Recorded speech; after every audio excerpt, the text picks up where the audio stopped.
I first knew I was in trouble with alcohol in my mid-20s. I was living in the Middle East, where one wasn't meant to drink, but I drank.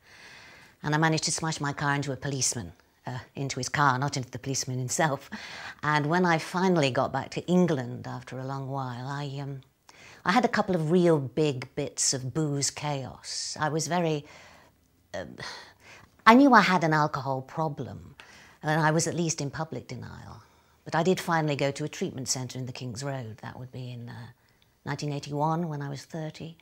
My mother had died the previous year. I stayed sober for 5, maybe 6 years, and then I fell off the wagon. I got back on the wagon, and for the next 20, yes, my 30s and 40s, until I was in my 50s, I had the occasional lapse, but primarily I was dry, and I had a very, very successful working life, extremely successful.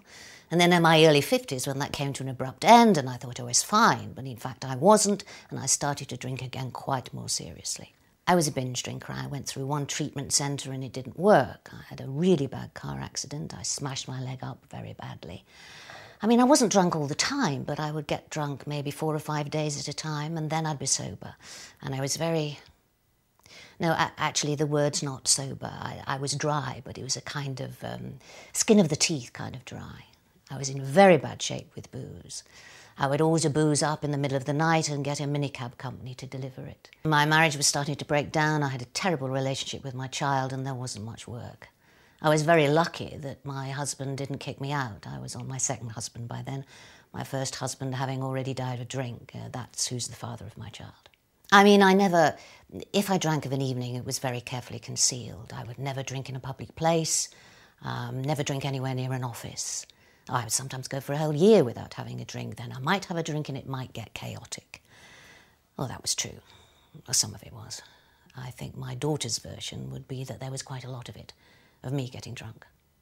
My husband made it pretty clear that any more drinking and that would be it, the marriage would be over. And he'd buy me a flat, dump me in it, give me some money, just let me get on with it.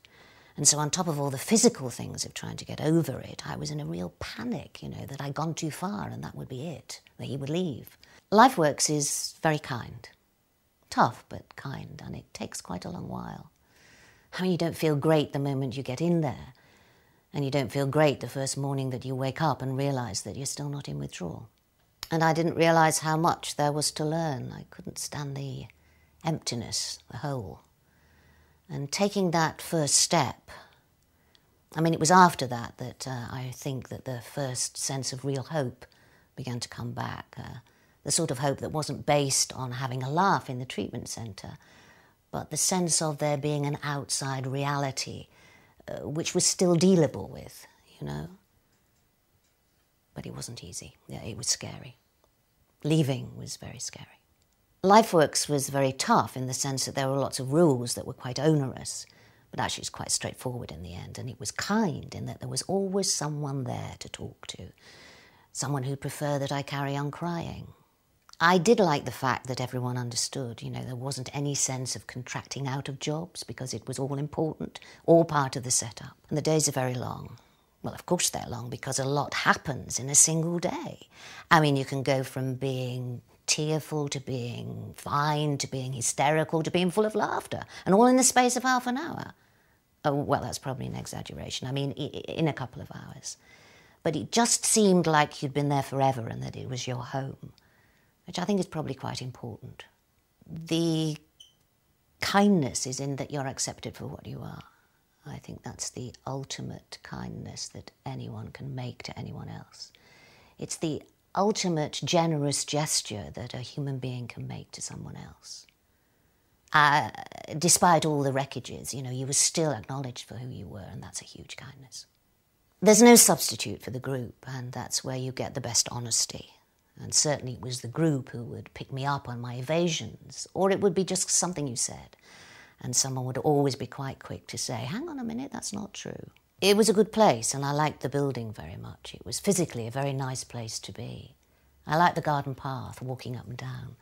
Because of my leg, I had to put weight on my leg at a certain point each day. And I was there in the summer, so I was outside quite a lot, and the bedrooms were nice.